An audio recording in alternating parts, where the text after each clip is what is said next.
प्यारे बच्चों, आपका प्लस टू क्लास में स्वागत है। आपके केमिस्ट्री सब्जेक्ट में जो 8th यूनिट है वो है D and F block elements. तो इसमें जो आज हम टॉपिक डिस्कस करने जा रहे हैं वो है general characteristics of lanthanoids and actinoids and their uses, comparison of lanthanoids and actinoids and some common alloys of transition and non transition elements.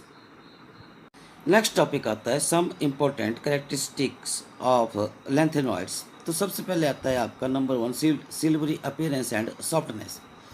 All lanthanoids are silvery white soft metals and tarnish rapidly in air. Their hardness increase with increasing atomic number. So samarium is exceptionally hard like steel. Second है melting point. High melting point range 1000 to 1200 Kelvin except samarium. और samarium का melting point जो है lanthanoids में सबसे ज़्यादा है 1623 Kelvin. Next characteristic है electrical and thermal conductivity. So all of them have typical metallic structure and good conductor of heat and electricity.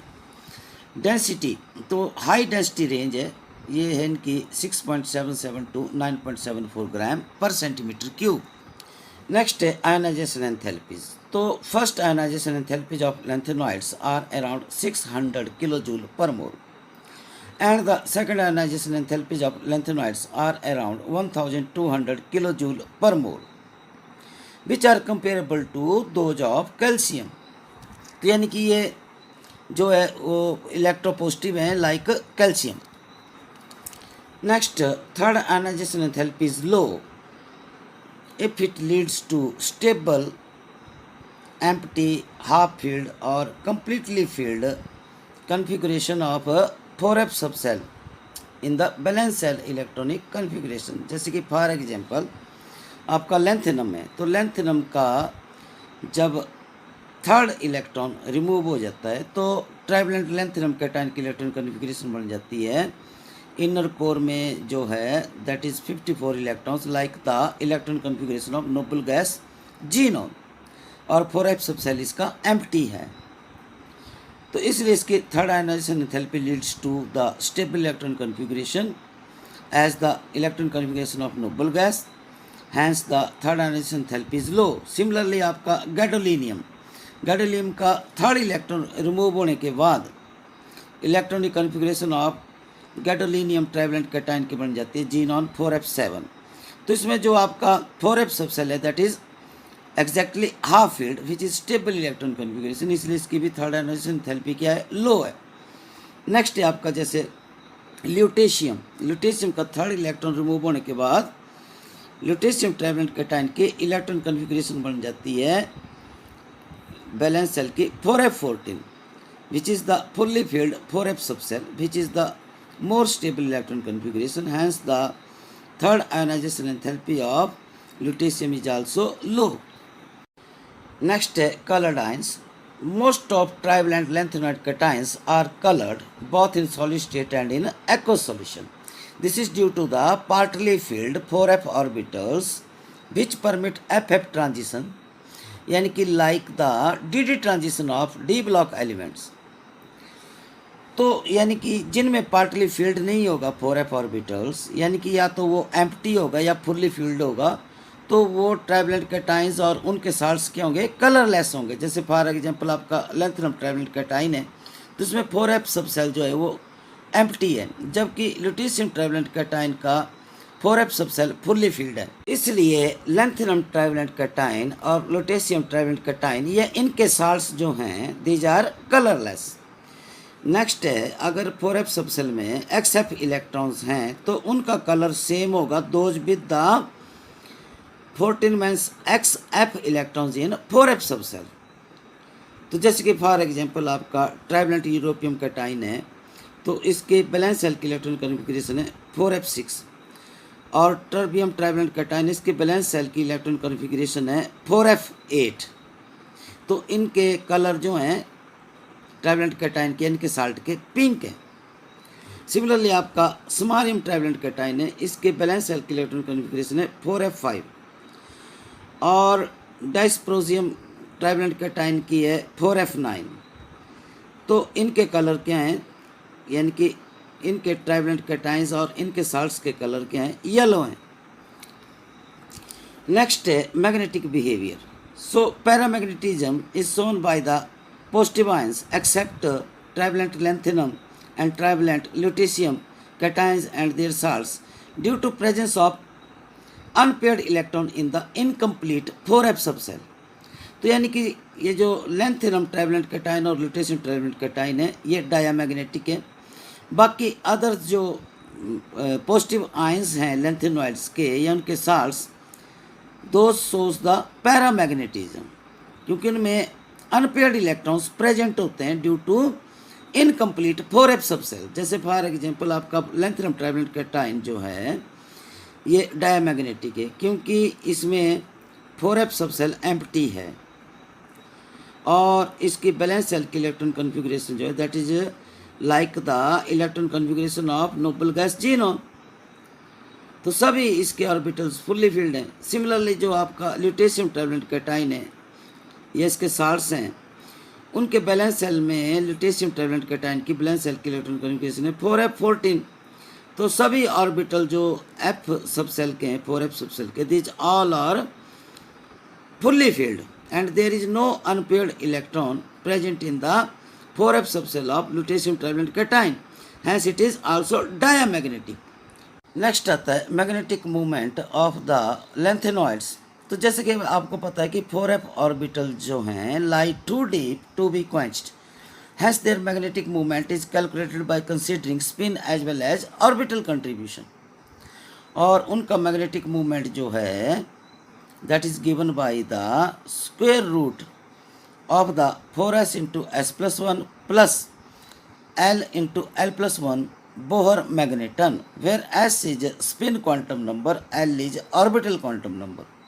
जबकि in case of magnetic moment of d block elements that is calculated from spin only formula, क्योंकि जो आपके d orbitals हैं these are projected more towards the periphery of the atom और वहाँ पर due to electronic environment की वजह से क्या हो जाता है कि जो ऑर्बिटल कंट्रीब्यूशन ऑफ इलेक्ट्रॉन्स हैं that is quenched, hence the magnetic movement of d block elements is calculated from spin only formula. Next आता है आपका इलेक्ट्रोपॉजिटिव कैरेक्टर। तो यानी कि ये जो आपके लैंथेनॉइड्स हैं these are highly electropositive because of low ionisation enthalpies. Next standard electrode potentials.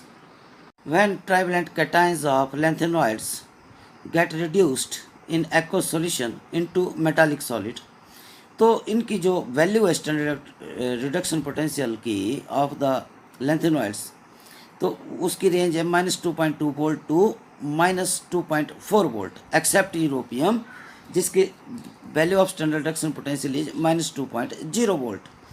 Next reducing agent. तो यानी कि ये हाईली इलेक्ट्रोपॉजिटिव है और रेडिली इलेक्ट्रॉन लूज करते हैं, इसलिए ये सभी एक्ट करते हैं as a good reducing agent. Next है complex formation. So the lanthanoids do not have much tendency to form complexes due to low charge density because of large size.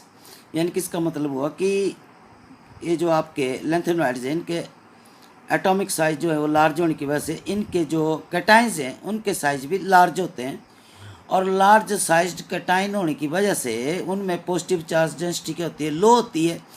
Positive charge density लो होने का मतलब इनकी polarising power भी क्या होती है, लो होती है, इसलिए इनकी टेंडेंसी टू फॉर्म कम्प्लेक्सेस क्या है, लो है।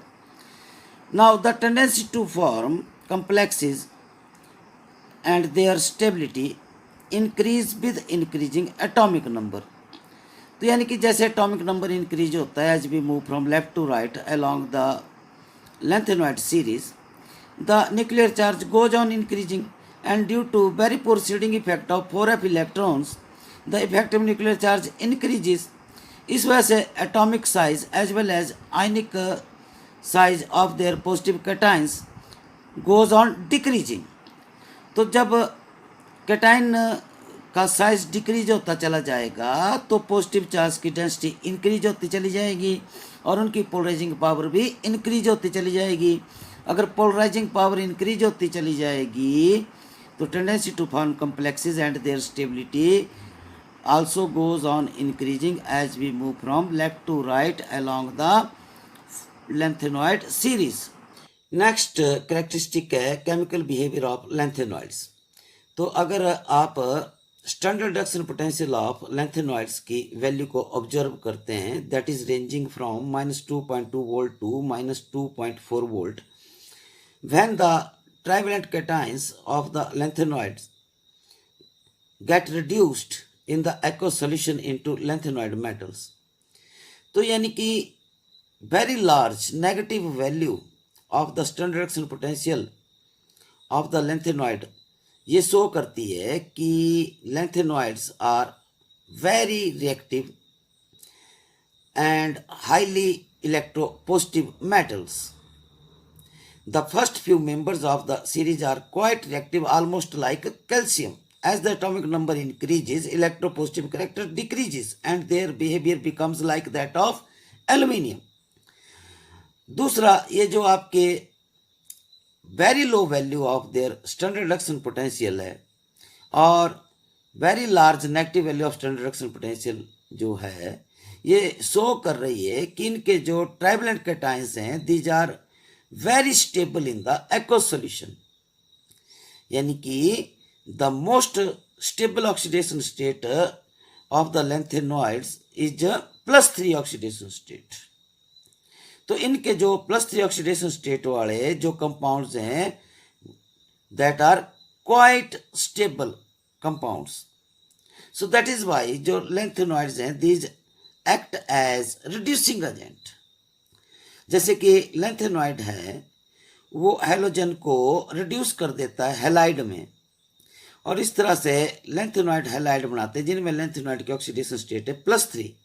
सिमिलरली जो आपके lengthenoid हैं वो dilute एसिड से प्रोटॉन को रिड्यूस कर देते हैं हाइड्रोजन गैस में, और इस तरह से dilute एसिड से ये हाइड्रोजन गैस लिबरेट करते हैं और +3 ऑक्सीडेशन स्टेट के कंपाउंड बनाते हैं.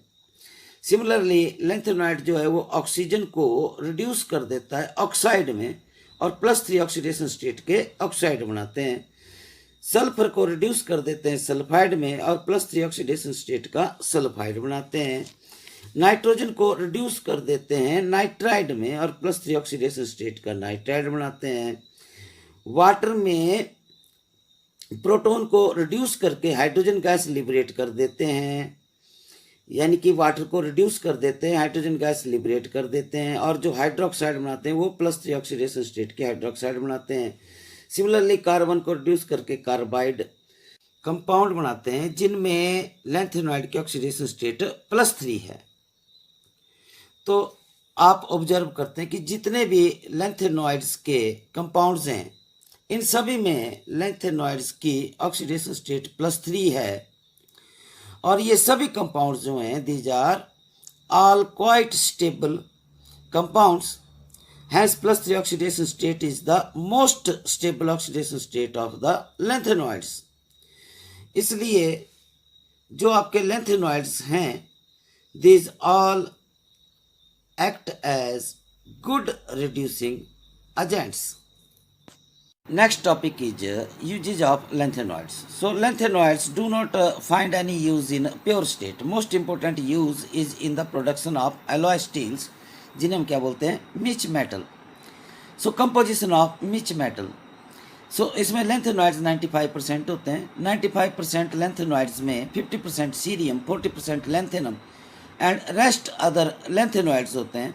आयरन 5% होता है. Sulphur, carbon, calcium and aluminium in traces होते हैं.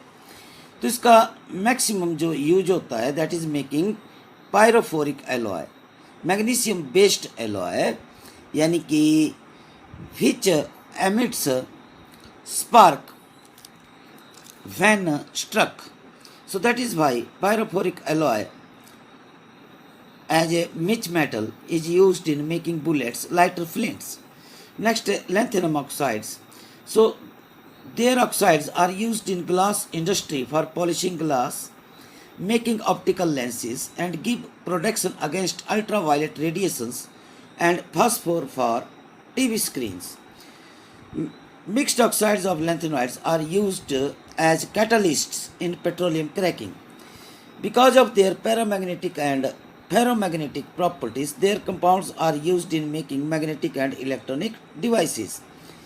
Ceric sulfate is used in volumetric analysis as an oxidizing agent. They are used in lasers. For example, neodymium oxide in selenium oxychloride is one of the most powerful liquid laser known so far. Next topic is some important characteristics of actinoids. तो सबसे पहले आता है हमारा silvery appearance. Like lanthanoids, actinoids are metals with silvery appearance. Second आता है structural variability. They have much greater irregularities in their metallic radii than lanthanoids. They show structural variability. Next आता है colour. So these metals are silvery white. Actinoid cations are generally colored. The color of the cation depends upon 5f electrons. Next characteristic of actinoids, that is color. So these metals are silvery white. Actinoid cations are generally colored. The color of cations or their salts depends upon the number of electrons present in 5f subcell. अगर मान लो आपका 5f subshell जो है वो vacant है यानी empty है या एग्जैक्टली हाफ फील्ड है या फुल्ली फील्ड है, the trivalent cations of actinoids और देयर साल्ट्स आर कलरलेस. जैसे कि फॉर एग्जांपल आपका एक्टिनियम है, तो एक्टिनियम की बैलेंस सेल की इलेक्ट्रॉन कन्फिग्रेशन है 5f0, यानी कि इसका 5f सबसेल वैकेंट है और इलेक्ट्रॉन कन्फिगरेशन जो है वो एक्टिनियम ट्राइवेलेंट कैटायन की like the electron configuration of noble gas radon की तरह है, तो ये कलरलेस है. इसी तरह से आपका ट्राइवेलेंट कैटायन क्यूरियम है, इसकी बैलेंस सेल की इलेक्ट्रॉन कन्फिगरेशन है 5f7, तो ये exactly half field 5f subshell है. इसलिए ट्राइवेलेंट क्यूरियम कैटायन और its salts are colourless. If 5f electrons are between 2 to 6, then they are colored in crystalline as well as in aqueous state. The color arises due to FF transition. जैसे कि आपका trivalent uranium cation है जिसके balance cell electron configuration है 5f3, तो आपका trivalent uranium cation और it's salt का कलर होगा रेड. ट्राइवेलेंट नेपच्यूनियम कैटायन की बैलेंस सेल इलेक्ट्रॉन कन्फिगरेशन है 5f4, तो ट्राइवेलेंट नेपच्यूनियम कैटायन और इट्स साल्ट का कलर होगा ब्लू. ट्राइवेलेंट प्लूटोनियम कैटायन की इलेक्ट्रॉन कन्फिगरेशन है बैलेंस सेल की 5f5, तो ट्राइवेलेंट प्लूटोनियम कैटायन और इट्स साल्ट का कलर होगा वायलेट. ट्राइवेलेंट अमेरिशियम कैटायन की बैलेंस सेल की इलेक्ट्रॉन कन्फिगरेशन है 5f6, तो ट्राइवेलेंट अमेरिशियम कैटायन और इट्स साल्ट का कलर होगा pink. Next, melting and boiling points. So these have high melting and boiling points and do not show any regular trend in their melting and boiling points. When we move from left to right along the actinoid series, next is density. All the actinoids except thorium and americium have high densities. Next, ionization enthalpies. The actinoids have lower ionization enthalpies than lanthanoids because 5f orbitals are less penetrating than the 4f orbitals, and hence the 5f electrons are more effectively shielded from the nuclear charge. Next, electropositive character. Actinoid metals are highly electropositive. Magnetic behavior. Lanthanoids and actinoids are strongly paramagnetic. Magnetic moment is calculated by considering spin as well as orbital contribution. So the magnetic moment is given by the square root of 4s into s plus 1 plus l into l plus 1 Bohr magneton, where s is spin quantum number and L is orbital quantum number. Next characteristic is reducing agent. All the actinoids are strong reducing agents. यानी कि इनकी reducing power जो actinoids की that is greater than the reducing power of lanthanoids. क्योंकि actinoids are more electropositive than lanthanolids. Next, radioactivity. All actinoid elements are radioactive.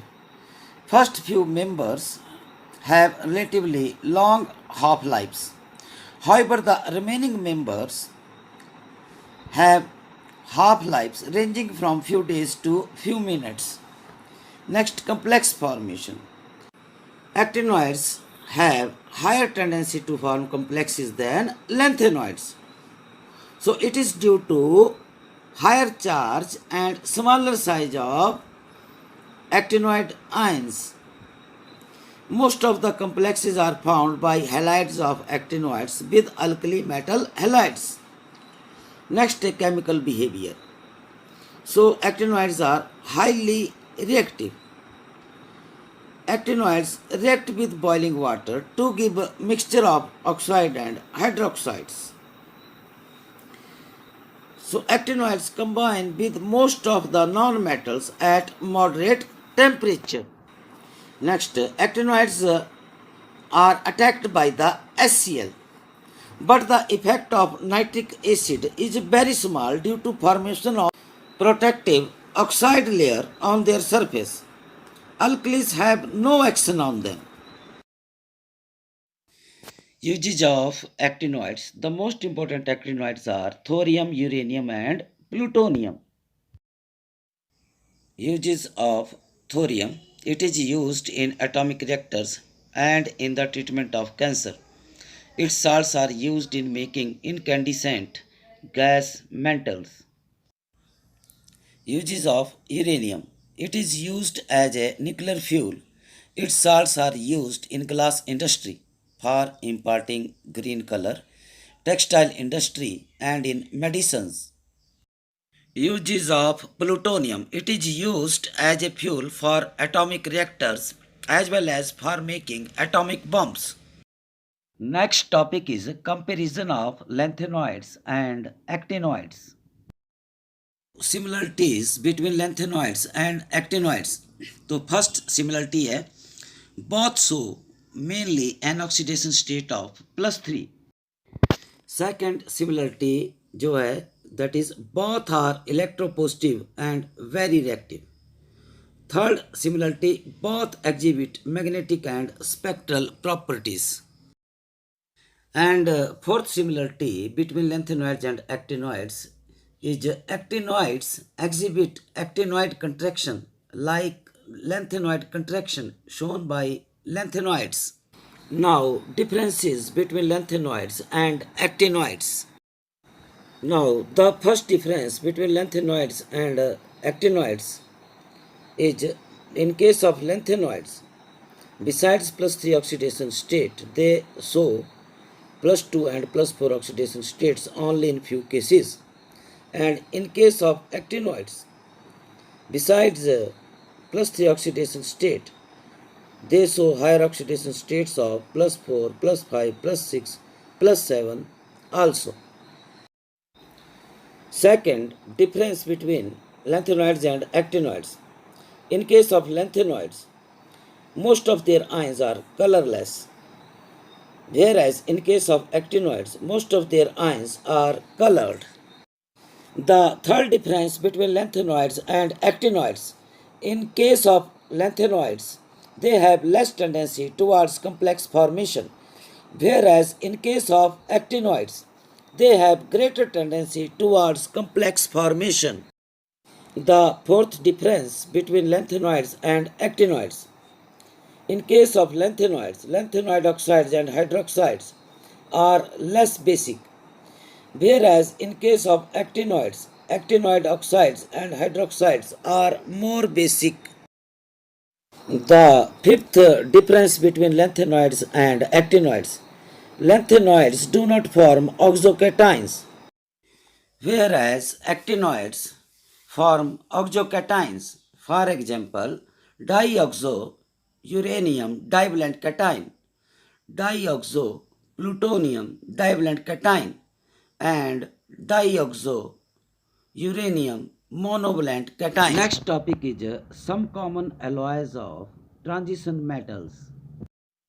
तो सबसे पहले हम स्टडी करते हैं एलॉयज ऑफ कॉपर।